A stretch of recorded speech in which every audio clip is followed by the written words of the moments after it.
มันขึ้นกับการสื่อสารเด้อเนาะสาวสติเนาะเป็นคนลาวสิให้เว้าแต่ภาษาลาวอย่างเดียวโอ้โหดักดานเจ้าดักดานแล้วเจ้าสิให้คนอื่นดักดานนำจังสิบ่เป็นไปบ่ได้เนาะเปิดโลกกว้างสติเนาะเฮลโลสบายดีสวัสดีค่ะมาพบกับสาวหวานอีกแล้วนะทุกคนมาแปลกๆในนึงเนาะเนื่องจากว่าตัดผมหน้ามาใหม่ เนาะทุกคนเนาะก็จะแบบแปลกๆในนึงเนาะมื้อนี้สาวหวานอยากจะมานำเสนอเรื่องราวเรื่องนึงให้ทุกคนได้เบิ่งได้ฮู้ว่าอ๋อมีแบบนี้นำเนาะทุกคนซึ่งเรื่องราวแบบนี้เนาะสาวหวานก็เคยได้ยินมาตลอดหลายๆเทื่อหลายปีมาแล้วแหละทุกคนนั่นก็คือเรื่องก็มีอยู่ว่าแบบคนลาวเว้าให้คนลาวว่าเป็นอย่างต้องเว้าไทยเป็นอย่างต้องพูดไทยเป็นอย่างต้องใช้ภาษาไทยเป็นอย่างต้องเว้าภาษาไทยบ่อายบ่อีหยังประมาณนี้นะทุกคนสาวอนก็เห็นแบบหลายๆข่าวเนาะแล้วเมื่อนี้เนาะสาวอนก็ได้มาเห็นในแอป TikTok เนาะทุกคนที่สาวอนเลื่อนไปแล้วก็เห็นซึ่ง TikTok นี่เป็น TikTok ของบ่าวลีเด้อทุกคนหรือว่าพี่ลีนั่นเองที่เป็นคนดังในสปป.ลาวเนาะเน็ตไอดอลเนาะทุกคนนั่นแหละแล้วก็มีคนติดตามหลายซึ่งหนึ่งในนั้นก็มีสาวอนก็ติดตามพี่ลีมาเนาะทุกคนเนื่องจากว่าชื่นชอบเนาะในการเฮ็ดคลิปของเพิ่นนั่นแหละสาวอนก็อยากจะยกคลิปนี้มาให้ทุกคนได้เบิ่งนำกันว่าอ๋อมีแบบนี้เนาะคนลาวก็แบบว่าบูลลี่คนลาวด้วยกันก็มีหลายเนาะทุกคนอาจจะเป็นแนวใดนั้นเนาะสาวอนก็อยากให้ทุกคนเนาะไปเบิ่งอยู่ในคลิปก่อนอื่นเนาะสาวอนก็ต้องขออนุญาตเด้อเจ้าของซ่องเนาะหรือว่าพี่ลีนั่นเองทุกคนที่สาวอนเนาะเอาคลิปมาเผยแพร่แบบนี้เนาะถ้าผิดพลาดประการใดก็ต้องขอโทษขออภัยมาณที่นี่นำเด้อเนาะสาวอนจะขออนุญาตเผยแพร่คลิปนี้ให้ทุกคนได้เบิ่งได้เห็นได้ฮู้ไปนำกันว่ามีคนลาวแบบมีการคอมเมนต์แบบนี้มีความคิดแบบนี้เนาะทุกคนอยากให้ทุกคนไปเบิ่งในคลิปเนาะไปกันเลยเป็นคนลาวยังเว้าไทยบ่อายว่าตัวเองหล่อละนอหน้าคือหนานี้พี่ลีอยากจะบอกพี่สาวก่อนนะครับว่าพี่สาวน่ะยังพิมพ์ภาษาไทยยังบ่เถือกเลยครับ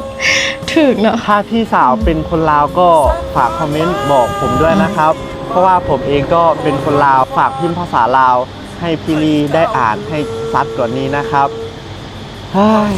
และพี่ลีก็จะมาตอบนะครับว่าที่พี่ลีพูดไทยน่ะพี่ลีชอบนะครับ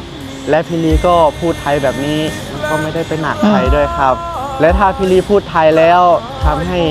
บางคนอึดอัดก็ขอโทษด้วยนะครับและก็พี่ลีน่ะไม่ได้คิดว่าตัวเองหล่อด้วยนะครับพี่ลีก็เป็นตัวของพี่ลีเพราะว่าพี่ลีน่ะก็คือพี่ลีแหละครับจะให้เป็นคนอื่นมันคงเป็นไปไม่ได้ที่พี่ลีอยู่ลาวแล้วพี่ลีพูดไทยน่ะก็ให้มีแต่พี่ลีนี่แหละครับขอบคุณพี่สาวนะครับและที่สำคัญเลยพี่ลีอยากจะบอกว่าการศึกษาสำคัญมากๆครับและพี่ลีน่ะรักทั้งฝั่งไทยแล้วก็ฝั่งลาวนะครับ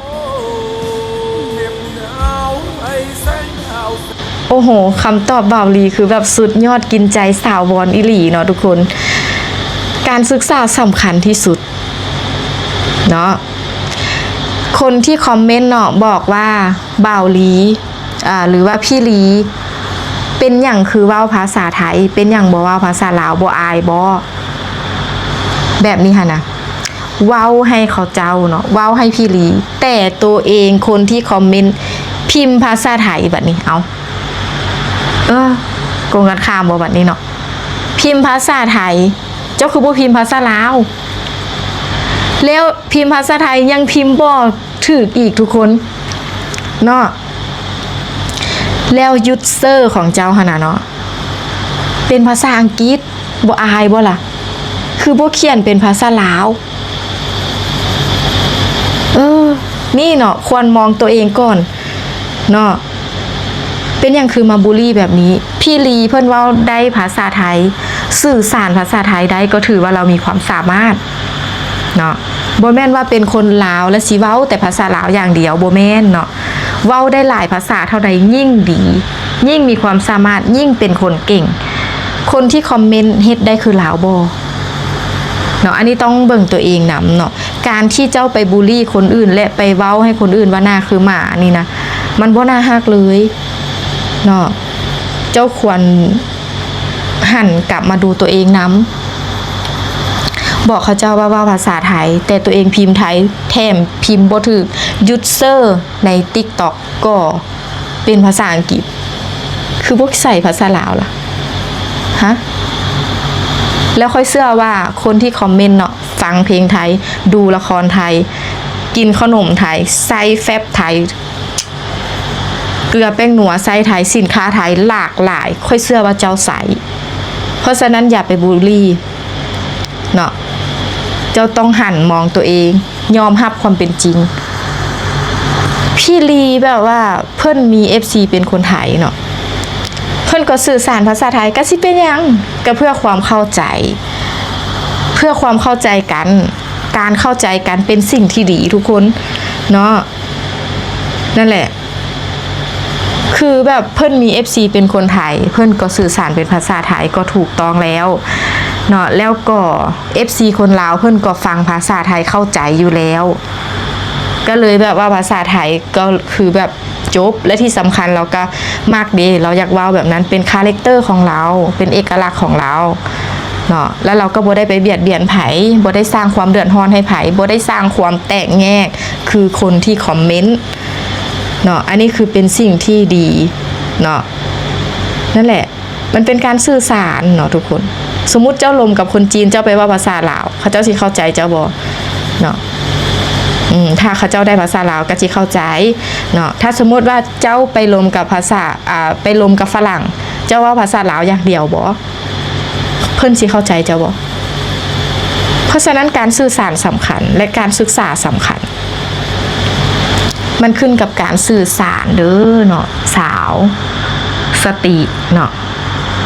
เป็นคนลาวสิให้เว้าแต่ภาษาลาวอย่างเดียวโอ้โหดักดานเจ้าดักดานแล้วเจ้าสิให้คนอื่นดักดานนำจังสิบ่เป็นไปบ่ได้เนาะเปิดโลกกว้าง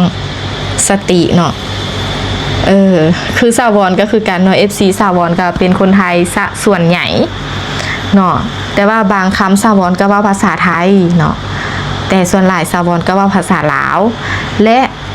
แต่ว่าภาษาพิมพ์เนาะคือสาวรพิมพ์ภาษาไทยเลยเพราะว่าFC สาวรเป็นคนไทยอ่านเข้าใจและถ้ามี FC คนลาวเนาะก็คนลาวก็อ่านภาษาไทยได้ดิเนาะก็ถือว่าเข้าใจทั้งสองก็ถือว่าโอเคนี่เนาะทุกคนคือบ่าวลีเพิ่นก็แบบว่าฮักประเทศไทยเนาะทุกคนก็คือสาวรก็คือการฮักประเทศลาวซื่นชอบเมืองไทยฮักคนไทยก็คือกันเนาะทุกคนเฮาสามารถมีความฮักให้ไผก็ได้ทั่วโลกนี้บ่มีจำกัดว่าเจ้าต้องสั่งนี่เจ้าต้องฮักผู้นี้บ่สิทธิส่วนบุคคลเนาะเราอยากเว้าภาษาหยังก็เรื่องของเราเป็นสิทธิของเราบ่เปิดโลกเนาะสติเด้อสาวเด้อเนาะเขาต้องก้าวไปข้างหน้านั่นแหละเนาะทุกคนสาวรเห็นข่าวแบบนี้หลายแหงนะเนาะก็เลยแบบอยากออกมาเว้าแด่เนาะทุกคนการที่เฮาเว้าได้หลายภาษาก็ถือว่าเป็นคนที่มีความสามารถเป็นคนเก่งเนาะ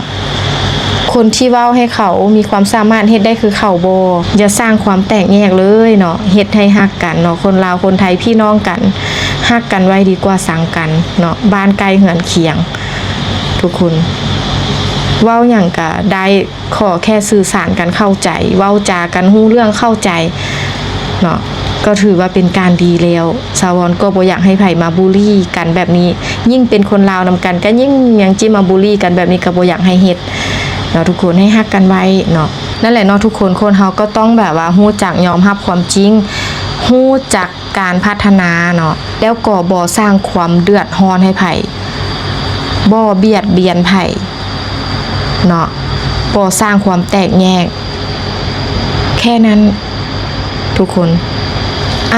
นั่นแหละสำหรับคลิปนี้เนาะสาวรก็จะขออนุญาตเนาะจบคลิปแต่เพียงเท่านี้เด้อฝากทุกคนเนาะกดไลค์กดแชร์กดติดตามกด Subscribe สาวรในเด้อเนาะสำหรับใครที่ว่าใจดีมีน้ำใจเนาะอยากซัพพอร์ตสาวรอยากให้กำลังใจสาวรก็สามารถกดปุ่มซุปเปอร์แตงอยู่ทางด้านล่างได้เนาะทุกคนที่สำคัญก็อยากกดข้ามโฆษณาเด้อเจอกันคลิปต่อไปเนาะทุกคนบ๊ายบาย